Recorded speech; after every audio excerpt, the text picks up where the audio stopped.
Hey, what's up, guys? I am your host, Kevin Davis. Welcome back to a new episode of Kevirsyle Network. And today's guest is Mr. Braxton Cosby of the Cosby Media Productions. Welcome to the show, brother. How you doing, man? Thank you for having me on, man. I appreciate it. Heck yeah, man. It's my first time meeting you, but I've been following your projects as Star Child Comics. Can you tell us a Okay. bit about yourself and how long, like, what's your genesis in in this Yeah, crazy yeah. industry? Yeah, it's been a wild ride, man. 2011 is when I first wrote my first novel, Protostar. I got picked up by a small publishing house down here in Atlanta, Georgia. Give a shout out to Firefly Publishing. Got me started. Fortunate enough, man, to just win a few awards right out the gate with the book. So that kind of helped invigorate me and encouraged me to keep going with it. Um, Uh, Publisher ended up going under in about a year afterwards. So she gave me the rights back. I shopped it around, picked up an agent, got it picked up by another publishing house. By the time the sequel, Supernova, was coming out, we kind of was at odds with some of the direction that the series was going in. So I ended up breaking out of that contract, got it back wow. myself, and then was like, you know what? I kind of feel like I got a good feel for how this publishing thing goes. Let me just try to do it on my own. So I started Cosby Media Productions back then right around 2014. We've been established since then. We've published over 30 authors with 60 different titles in ebooks, audiobooks, and paperback format. Um, Woo. Finally, what we are is a hybrid publisher, and it's kind of a duo relationship where we have our own comic imprint called Star Child Comics, Ah, and okay. we hybrid publish, where we publish our stories in both novels and comics, and maybe even graphic novels. So we give Ah, readers a different medium, give a little bit of visual, a little bit more, reading on the other format, so that people can. They may start off a series in a novel and then transition into a comic, or they may start off in a comic and transition into a novel. It just depends on how the flow of that series is going. And we mhm. think we offer the best of both worlds to the reader community out there. So when we go to conventions, people are really excited, like, man, I haven't really heard of anything or seen anything like this in the Mhm. small press, world. But we feel like we're kind of doing things on the level of the big six, big five now, with enough respect and honor to what the indie scene has been doing. So we just want people to be excited about the stories that we're telling. Man, that's freaking awesome because Thank you. I actually when I got into comics, I started doing novels first. Hmm. Um, because one, I didn't know what the heck comics was in the first place. Right. Because I didn't grow up on comics at all. I fell in love with comics around 2020 when COVID hit, and so Okay. we like stuck in the house. I'm an introvert, so I'm stuck in the house anyways, and so it was normal Yeah. to me. Yeah. But I didn't want to be in the house just watching TV and all that media stuff in my mind, because Right. that is draining. And so I scrolled on like Instagram, Facebook, and TikTok and stuff, and I found out about the Marvel and DC were comics before their movies and TV shows. Right. I was like, I grew up watching the Spider-Man animations and like the different Marvel DC animations and movies and everything, but I never Mhm. knew they were a different medium before that. Right. Right. Right. And so I kind of bought like their digital property because I'm like, I wasn't sure if I'm going to like this because I never read comics before, so Right. I'm You not going to want buy to the commit to it. physicals. Yeah. So of course I had to get my Spider-Man first because I grew up on Spider-Man first, anyways, and then Blade, and then Black Panther, and so on and so forth. Um, and so when I learned my gift in writing when I was in high school, actually. Okay. I hated writing with a passion, bro. Especially when I have to write long freaking papers in high school and Hmm. college. My Yeah. God. Right. But my teacher in ninth grade, he graded us on our first paper where leveled us from a one to a five, where it's like a Okay. one is like you need a lot of help. A three is like you're there, but I want to push you to that five, which is professional level type of writing. Okay. My first paper ever, he gave me a level three and told me that I have a beautiful gift in writing. He just he wanted to push me higher. That's good. And I was like, me? I have a gift in writing? I'm like, are you sure you're talking to the right person? Right. Right. Right. Right. Right. And then later on I found out my mother is a freaking writer, so it turns out writing is in my blood. Wow. And she and my mom let me read her murder mystery book before she officially publishes it. and that's when I started really falling in love with storytelling, and my imagination just started growing and growing. Mm-hmm. And that's when I realized I'm a full fledged nerd because I grew up on like Disney, I grew up on Nickelodeon, Cartoon Mm-hmm. Network, Mm-hmm. and I'm a big horror fantasy fan. And I found that horror and fantasy is actually my strong suit of writing. Okay. And so that's why I started out with my first comic is actually Arcfire, which is a science fiction horror comic that I Okay. started out with. And so I love how you actually talked about how you transition from novel to comic or even comic to novel because Yeah. that's kind of how I kind of started it.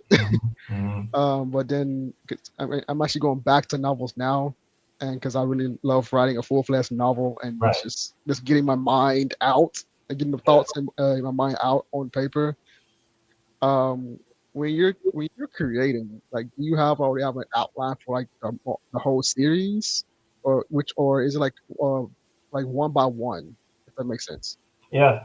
I think with series, man, it's such a tricky thing, right? Because I started out the gate after being called to write, and I don't recommend this to anybody. I feel like you should start off maybe with novellas, then you do a Mhm, one-off, finish the whole thing from start to back, and then go into series, man. It's a duology, a trilogy, whatever.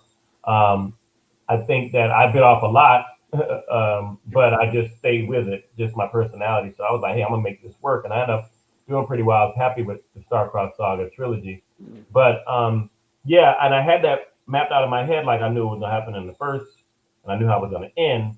The middle was the tough part with a Supernova, but you have to treat each one of those. You have to have an overlying theme of each book in the series of what mhm, the hero needs to accomplish, mhm, or what needs to be taken away. And then individually, you write how that looks with three act structure for book one, and three act structure for book two, and three mhm, act structure for book three. Normally, if you're writing a trilogy, your second book, your first book establishes everything. You establish the world, you establish the characters, the technology, time period, whatever, mhm, the enemies, the whole nine yards. Then you kind of leave it open to say the character still has a lot more to do. Second book is normally turn the character on the upside down, throw every type of challenge, every type of monkey wrench you can into this plan of getting to the end point. And maybe you take out some other characters, maybe you introduce some new ones who are going to help that character get through the finish line. And by the time you get to the last book, it's almost like Act Three. There needs to be some resolution towards the end of it, but you can mhm, still build off the momentum you started with in book two. So now that character is probably turning the corner at some point, becoming that badass and whatever they're trying to master to prepare for that final battle against that conflict. And it could be man versus nature, it could be man versus animal, it could be man versus mhm. the horde, it could be man versus a straight antagonist. But Yeah. that's all just set up. So set up in one and two books and then prepared you for three. And it has to feel earned. Like, yes, Luke has mastered the force. Now I know he can fight Vader the second time and be ready. So it's that type of a Mhm. preparation that you do. That actually makes perfect sense. I'm actually going to take that advice to heart because that actually makes perfect sense now. Yeah. Uh, and I'm like, this is like this year actually counts my fourth year in comics now. And so when you're writing, I talked to a creator about this because we don't believe in like a writer's block or artist block or Mm-hmm. anything. We feel like that people use it as like an excuse or like not to do something, if that makes sense. What is your take on people when people say that they have like a writer's block or artist block? Because me and my other friend on his show, or it was that's a regular live, Mm-hmm. we feel like that a writer, we feel like you're not blocked. You're just in like some type of mood that's kind of, I guess, forbidding you from getting work done, Yeah. and you're just using that crutch as an excuse to not get anything done. And the way we kind of like get out of that funk, we put music in the background to ease our minds, like put sound in just to let things flow. Yeah. Because even in my short time in like professionally creating comics, you have to let things flow. You can't overthink things because you're blocking yourself if you're overthinking everything. So what is like your take on like this writer's block or like an artist block? Do you believe that's a thing, or it's just like people use it as a crutch not to get Yeah. work done? So I say this. I mean, everybody's experience is different, and so respect to all those people who do say they have writer's block. Some people you don't. I know for Mhm, me, I was called to write. And then I started getting into this thing, and I felt like God was talking to me, like showing me all these things that your characters are gonna be in posters, and you're gonna be at these conventions. I started seeing, I was saying it was too much for me. I was like, Mm-hmm. whoa, whoa, whoa, whoa, whoa! I'm just kind of getting into this thing to get it. I was frustrated because I saw too much. I felt like it was a bigger burden than what I could handle. I just wanted to casually write, but then God was showing me all these big, big things, and I just closed my laptop and was like, I'm out. I'm not doing this anymore. You know, I'm in my room in a hotel room working on it and I was on a work trip. And I closed the laptop and went back chilling. And then I turned the TV on, and all of a sudden, like Joyce Myers pops up on TV, and she's like preaching about like basically like God has given us choice. We could either life or death, blessings or curses, and He hopes that we would choose life, but He's never going to force us to do anything. And I was like, man, I'm kind of closing the door, and this is almost like a death because I'm killing this idea before it even starts. Yeah. So I was like, you know what? Take a deep breath. I'm gonna go ahead and do this and jump in, and I haven't looked back since. This is book 21 for me with Yasuki, and I will tell you right now, the real reason that people have writer's block is because they don't have an outline. They have nowhere to go. People are just writing in Mm. circles, and I meet so many people on conventions. They're like, "Hey man, I got this idea I want to write. I got this book in my head." I said, "How far are you?" Well, I wrote like the first 5 pages. I wrote the first 70. I wrote the first 20. I said, "You got an outline?" No. Well, you're just writing in circles because you have no objective. You have no Mm. trajectory. You have no direction. And if you write with no direction, you're just going to keep rambling. And most likely, it's going to be a book that only you'll enjoy because you're the only person in your head. People need to be guided in a story. They need to understand the flow of it. They need to understand the pacing. They need to have these expectations that when I meet this character become fully rounded. I can understand or think or assume how this character is going to respond when they're put in a situation. I know what the world is like. This world is crumbling around them. We know there's always unsure footing in this type of a world. You got to be careful where you go, and you go here and here.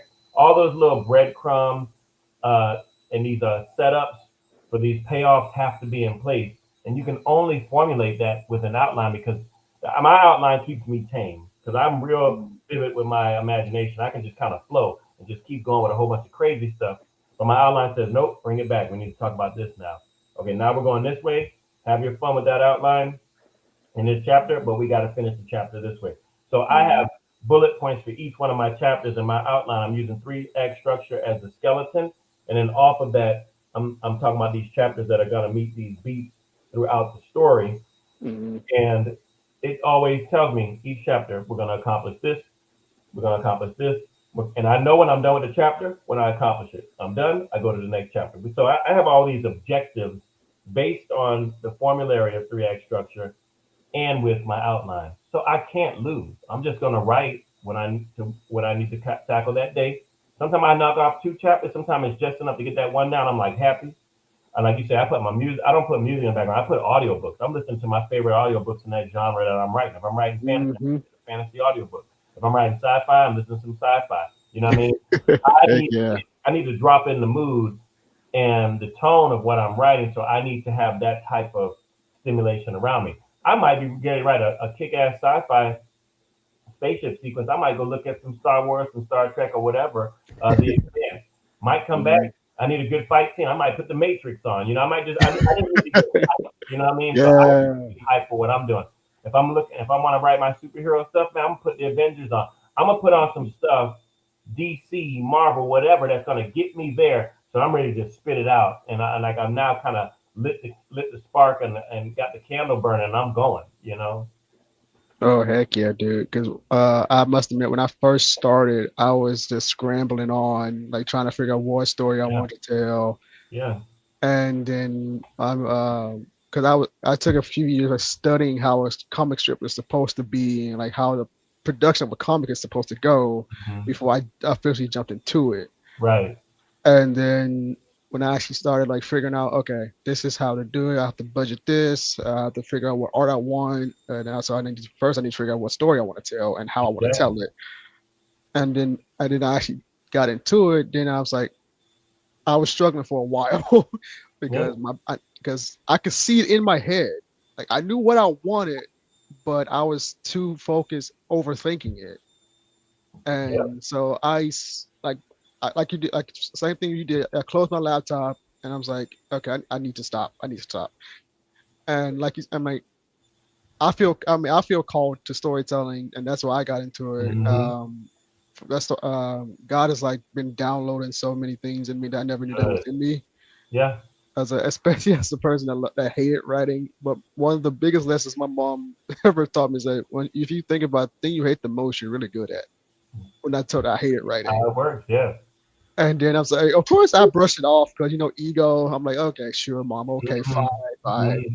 And then Right. my teacher said you have a gift in writing, and then my high school year, my other teachers from ninth grade to senior year, my other teachers were like proud of how my writing grew. I was like, okay, what is God telling me here? Right. Right. Like, Right. what am I supposed to do with this now that I apparently have a gift in writing?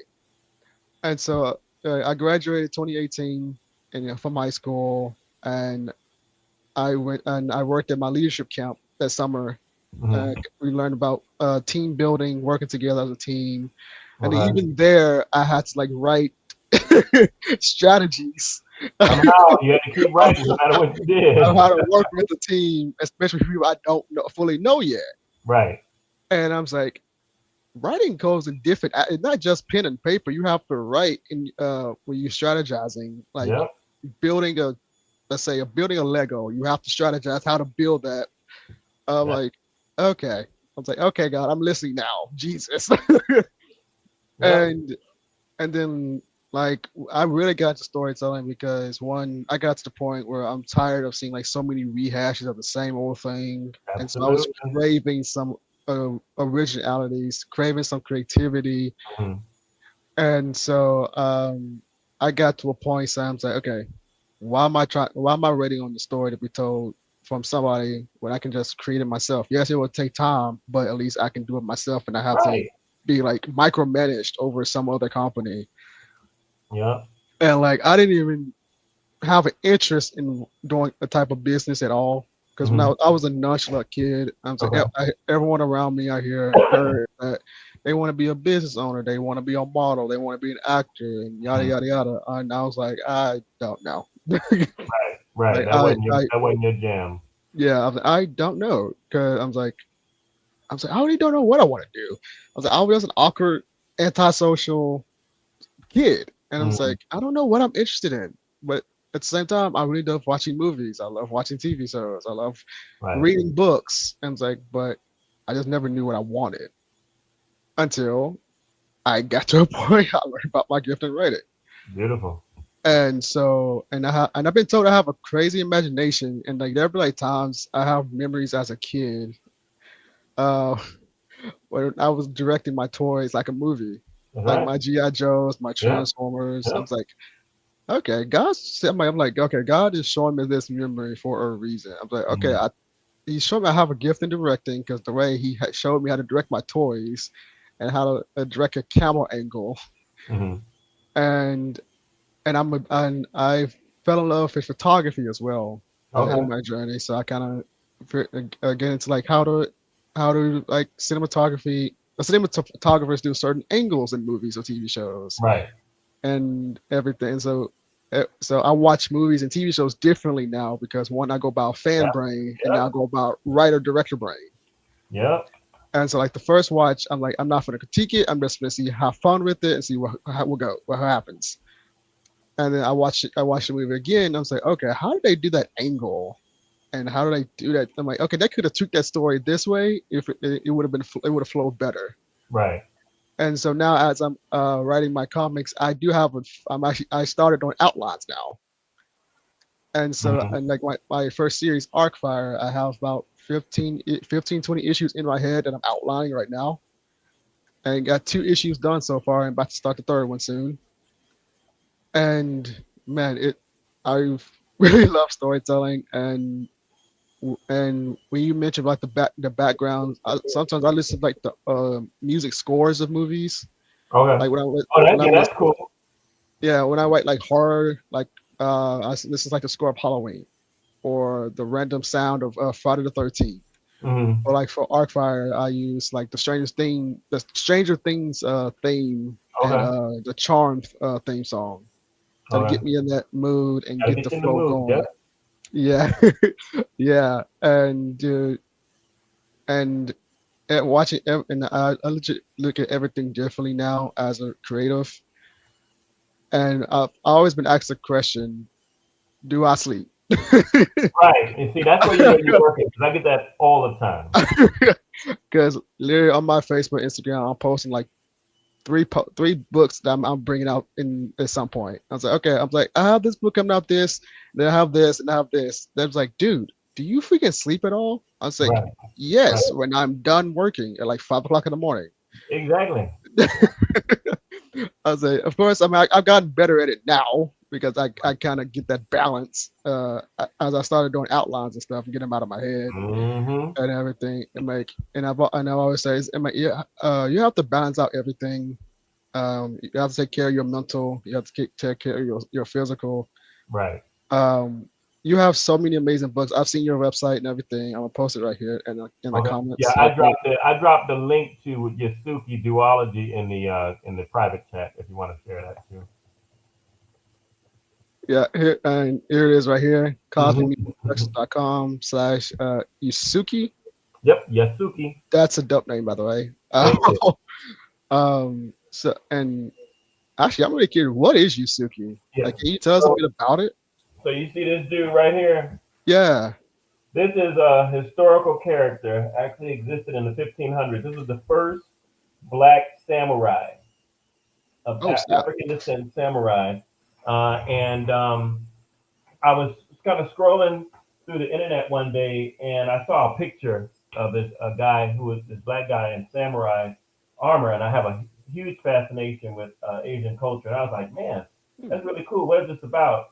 And then I saw another picture where he was with an Asian woman and they had a mixed child. And I'm like, wait a minute, is this guy like Asian? Like, what's the deal? You know, so I started doing some deep dive and research.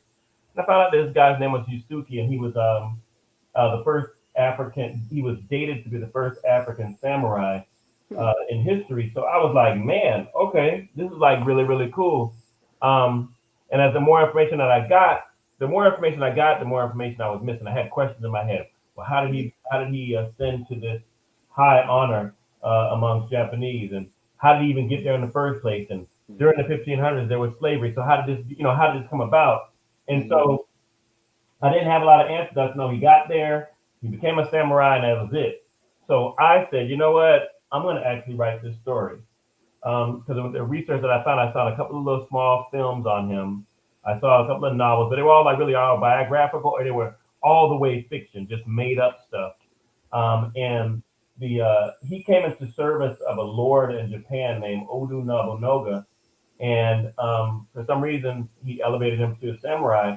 And at the end of Nobunaga's reign, he was overthrown by one of his major generals named Akechi, and in a Hmm. coup. And then after that, Yasuki just fell off the earth. Like nobody knew what happened to him. So I was like, Hmm. man, this has all the makings of a great story. So rather than just come up with all fiction and then come up with an autobiographical story, I'm going to Hmm. write a historical fiction novel on Hmm. Yasuki's life. So I tell people all the time, all the big things I researched. I wanted to know the economy of Japan and feudal Japan at that time. I wanted to know how the society and community worked. I wanted to know how the weather system worked. What kind did they have Hmm. seasons? I wanted to know where the landscape was, where the compound of Oda Nobunaga was. I wanted to know the commerce. I wanted to know the religion, magical stuff, whatever it was. I needed all of that. So I took all of that information. I had it all prepared, and I made a timeline out of everything. And then all I needed now to answer the questions was the fictional narrative that brought everything together. So all the facts I had was the bricks. So I had to make the fictional mortar to kind of stack everything and make it into this real big work. Hmm. And I feel like my goal always with my writing, Kev, is to always write my next favorite novel. And so at book 21, this is my next favorite one.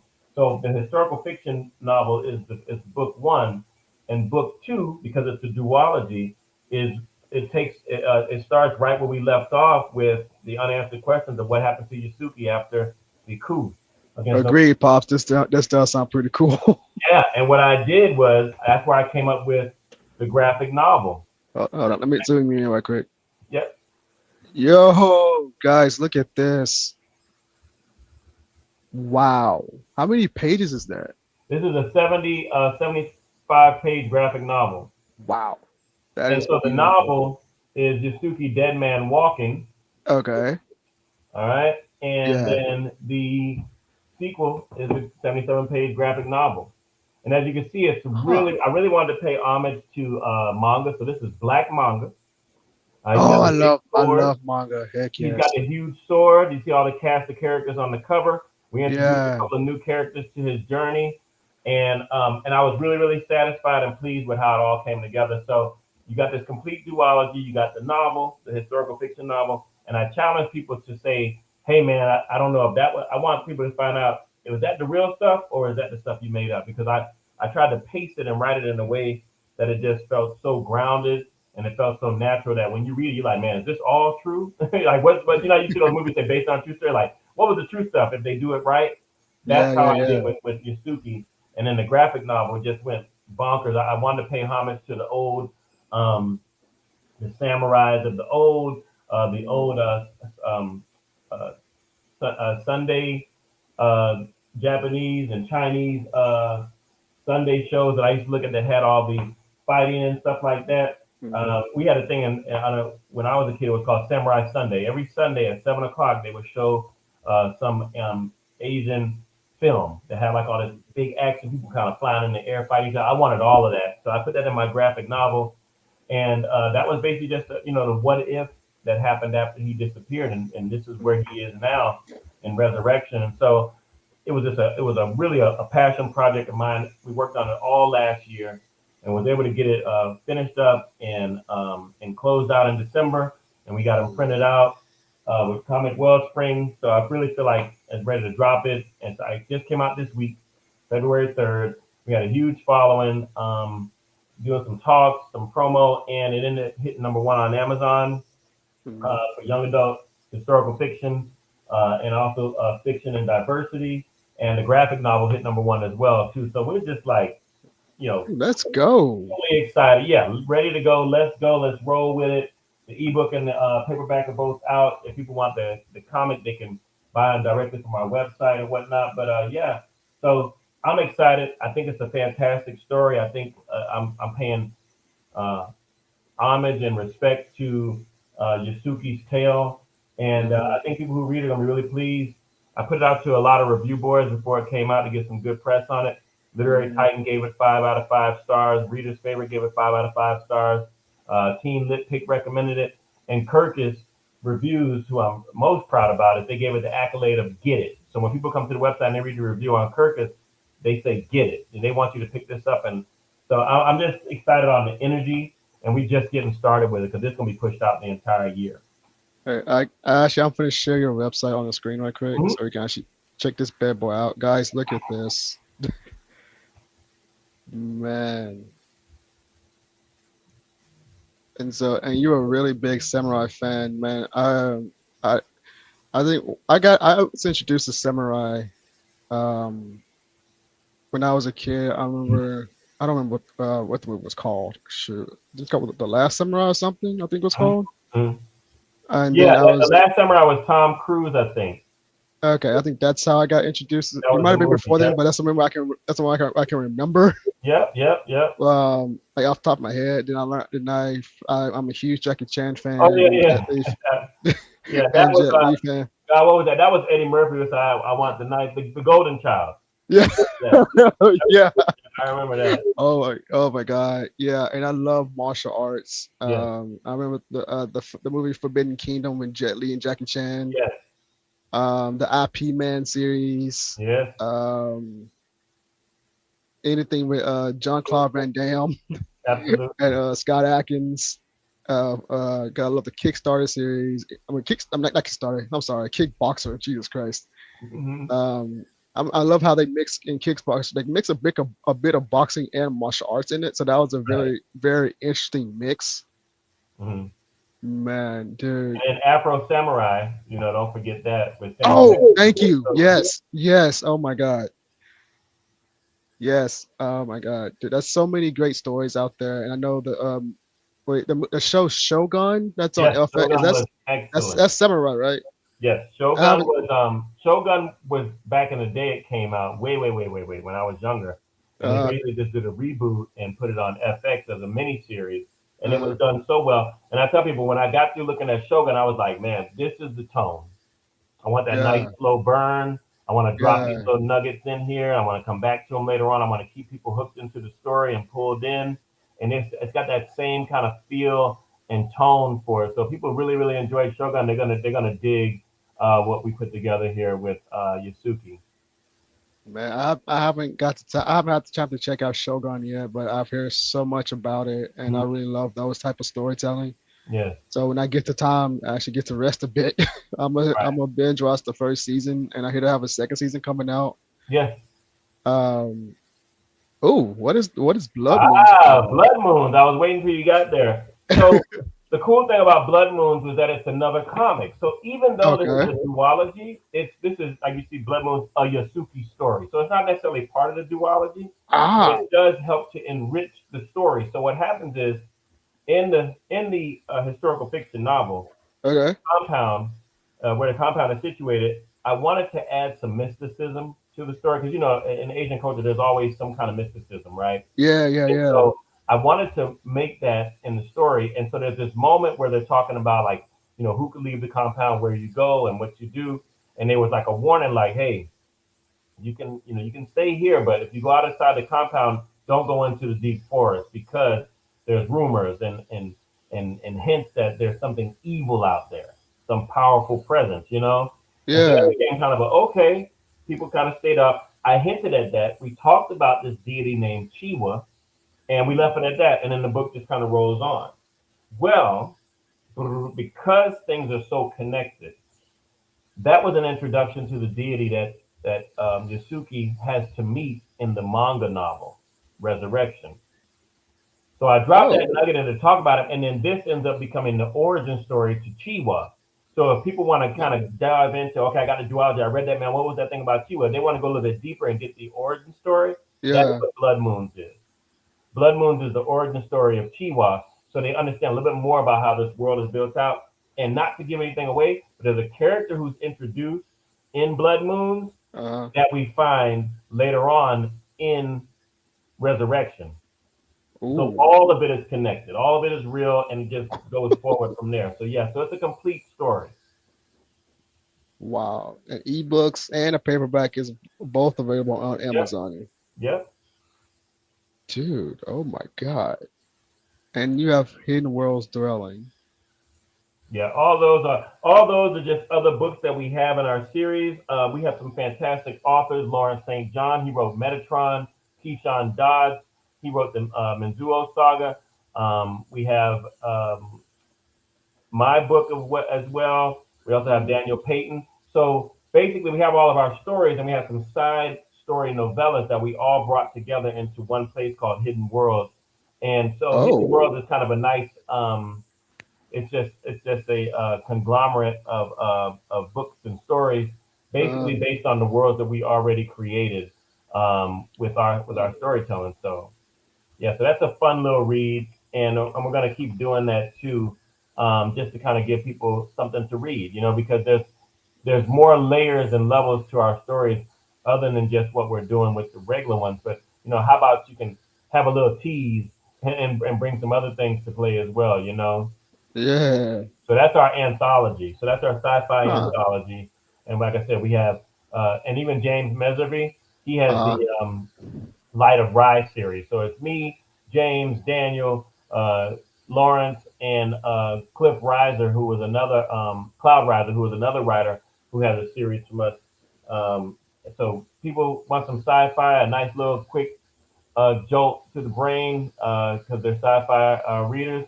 Hidden World is perfect too, and that's all ebook and paperback. okay. And And that's Daniel I'm a Payton. huge Dragon fan, You so would be all over this.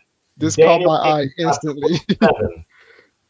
Daniel Payton got up to book 7 in the Legacy of Dragon series. Wow. Yes. Can you tell us what is this world? I'm a huge Dragon fan. You caught my Yeah. attention as soon as I saw that Dragon cover. Please tell us Yeah. this is about. This is beautiful. Yeah, Legacy of Dragon series basically is this Dragon Wand is this magical weapon that was created by dragons and those who control the dragon wand basically can control the land. And so this young man, Marcus, is actually in wizardry school. So Oh, he's learning okay. how to wield magic, but then he finds out as you go through the story later on that he actually is part of the heritage of people who can turn into dragons. They can turn into. I need to. Okay, I need to buy these books. Okay, you sold me Yes, it's already. a You real sold me. dope series, man. You'll be all over this. The covers, we really did an amazing job with the covers on all of these. This ended up being Yes, my you did. favorite cover. Yeah, But you like from did. book one through book seven, like the Dragon Ball series is just insane. Just And it's they're just all on Amazon. yep, you're all on Amazon, man. You got Oh my audiobooks, ebooks, and god, paperbacks. dude! I am a sucker for dragons, bro. Mm-hmm. Like from Aragon, Yes, even Game of Thrones. yes, yes. Well, you'll be all Um, over this one. I'm like Smog from The Hobbit. Hmm. Just dragons Yeah, in that was great. general, Yeah, dude. Desolation of Smog was great. Oh my god, yes, that dude. This is yes. I need to copy these books because this. I oh god, yes. Oh, next. Oh, wait a minute. Sorry, I am just flooding through your website because all this stuff looks Yeah, that's amazing. okay. Nexus Astrum from Chris McCauley. That is Ooh, our manga series that Chris dropped late last year. It is a okay. fantastic story. If you like big fighting robots, that's the novel. I do. And there's I a do. comic that goes along with it. So basically, we're talking about two time periods. Okay. When his world and Nexus Astrum first got started, that's what the Uh, novel is. It talks about the robots are a lot slower and they're kind of just getting into the technology. And then when you uh, go forward into the actual manga comic, now it's more like Gundam. So we've kind of jumped 30 ooh. years with the technology. So we start off a little bit smaller and clunkier with the Uh, novel, and then the comic is 30 years in the future. So now everything's more like kind of like a Gundam feel to it. So great story. Talks about the rebellion and how everything is kicking off, and it's something that Chris is getting ready to do the second iteration of both the comic and the novel again. So you kind of run a parallel with two timelines in this whole manga era. So you got the manga novel, which is nice because it comes in that same manga size of 5 by 8 inches, where ah, most books are traditionally 6 by 9. And you got this yeah. beautiful comic that was illustrated by the team of Leo Rodriguez and his team. I just love what they do with their art style for comics too. So yeah, Wow.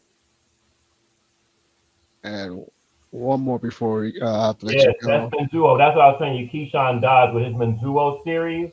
That's Yeah. his book, Friend to Foe. It came out towards the end of last year, hit number one on Amazon. A lot of people were excited about it. He's Let's done go. Oh, five five novels and one comic in that series so far. He's already working on the next comic. So if you're into superhero fiction, man, Keyshawn has nailed it with the Menzuo series. oh yeah. I love superhero fiction. I'm actually writing like my first superheroes comic series. Well, Mhm. it's technically not my series. I'm writing for somebody Okay. else. Okay. Cool. Um, because I can't legally talk about it what it is just yet. Right. Until, but Can't let she's the cat out always the bag just yet. yeah. But I can't tease. Like she's wanted to be in the comic world for a while now, and it's so much fun working with her. And when I tell you, it was a challenge writing this because it's my first time writing superheroes, Right. Oh yeah. and the first issue is in production right now, so I did something right. She Yep. loved it. um, I'm working on issue 2 and 3 for her now with her superhero series, and bro, and the way she told me how she wants her story shaped, I went legit. I go back and watch. Like she said, she was inspired like by Deadpool Okay. and like Captain Marvel. No, Jean Grey Phoenix from X That's the Men. vibe she's So going. as soon as she told me that, I legit go back and watch the Phoenix Saga. Yes. I go watch the Captain Marvel movies. I go Hmm. watch Deadpool like 1,000 times so I can get her story what she Yep. wants. Yep. And so when I tell you writing superheroes is actually more fun than I thought it was going to be. Yep.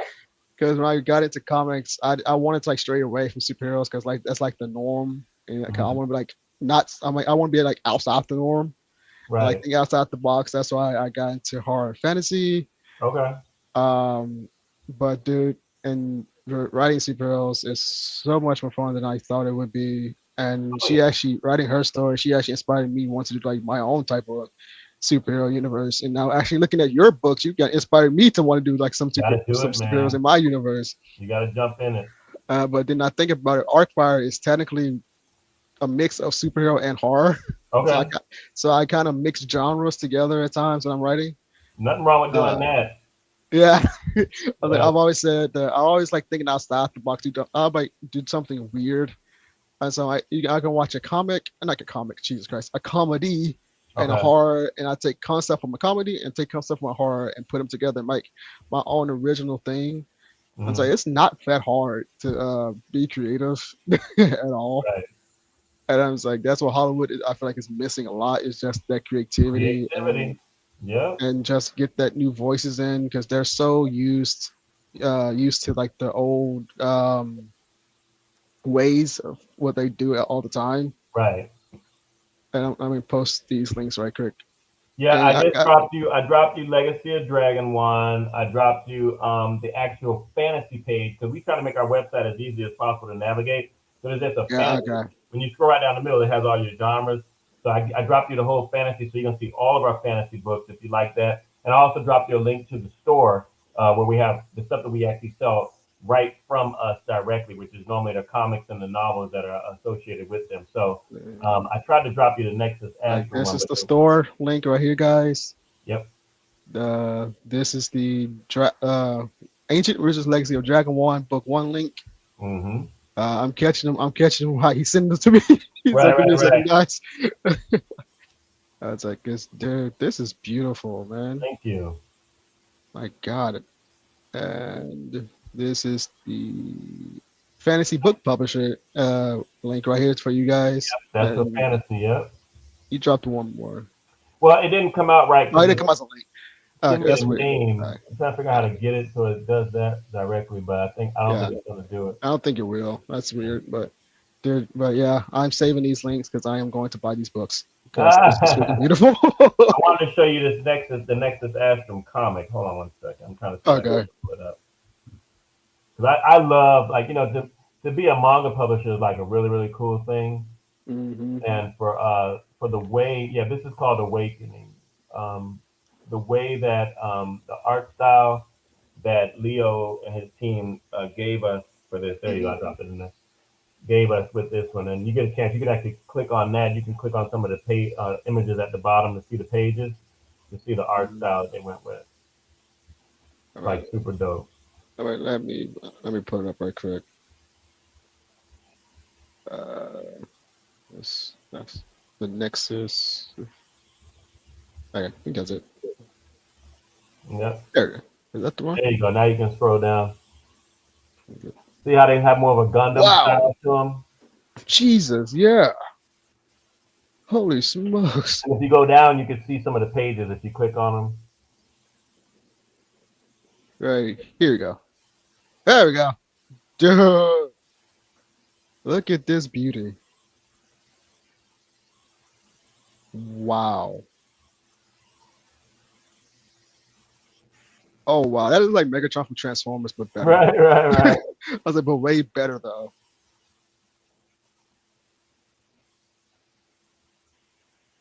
And I really it almost looks 3D. That is Yeah, insane. yeah. Yeah, Leo and Oh, his team are fantastic. So yeah, we're blessed. We have a lot of, like I say, StarTalk.com. We got like a team of like 5 different artists who we just assigned to our projects with their, when we know their style kind of matches and meets what we want to do. Speaking of which, yeah. shout out to All right, let me see it again. Eliza Olamide who worked on the Yusuke series for me. Fantastic art style. She did a great job with this one. Heck yeah. Heck Also, yeah. she also worked on our um, on our AMBK series from Kaio Champion. So great job of the art, man. I feel like the story really uh, paid respect to the story that we already initiated with the Yeah. novel, and we just kind of built off of it, man. We were able to kind of tell this thing the way we wanted to, Oh and I my think the people who God. read it are going to just be inspired and really kind of really love what we got going on. And this will not be the end of Yusuke's story. There's a little tidbit there too. Oh, So be excited nice about that. tease. Nice tease. Oh man. All right, before we hop off, I know you have to go and you got a busy schedule. First, can you just tell us where we can follow you, Absolutely. so we know we can keep up with your projects? Because I'm going to freaking buddies on Amazon. Hey, man, thank you. But yes, please share your socials where Yeah. we can follow you. So if you guys want to follow us, easiest one is on IG. You can go to Starchild_comics, or you can go to Cosby Media Productions, or you can just follow me directly, Braxton A Cosby, on Instagram. Or if you just want to know where to get out all of our stuff with Facebook and IG and the Twitter link, you can get all of that right at our home base at Cosby Media Productions with an S.com. We have our links right on the side. You can dive in and read Yep, all the right synopses, and here. read the I already images and got you. everything like that. We're right Gotcha. there. So yeah, so come on over, man. Like we say, Heck yeah. we our motto with Cosmedia Media Productions is entertain the mind and inspire the soul. And our Hmm. mantra for Star Child Comics is come and play in our world. We have worlds that we are building over here with our hybrid publishing Man, in both novels and comics. So I believe if you're a real hardcore reader, you're gonna find something that you like on our website. We got inspirational, we got mm, comics, we got poetry, we got fantasy, we got fiction, we got science fiction, we got health, we got wellness, we got children's novels, we got the whole gamut, man. Just come and read and see what we got. heck yeah, man. Thank you. And I'm Kevin Davis. You can find me on Instagram at I am Kevin Davis Official, Facebook, I am Kevin Davis CEO, and kevirsyle.com. Mr. Cosby, thank you so much for coming on. It was great talking to you, man. Like I said, I'm going to copy these books, and you guys should too. And you can also find me here at the on Carousel Network at the Madness Entertainment Group. And so we'll catch you guys next time.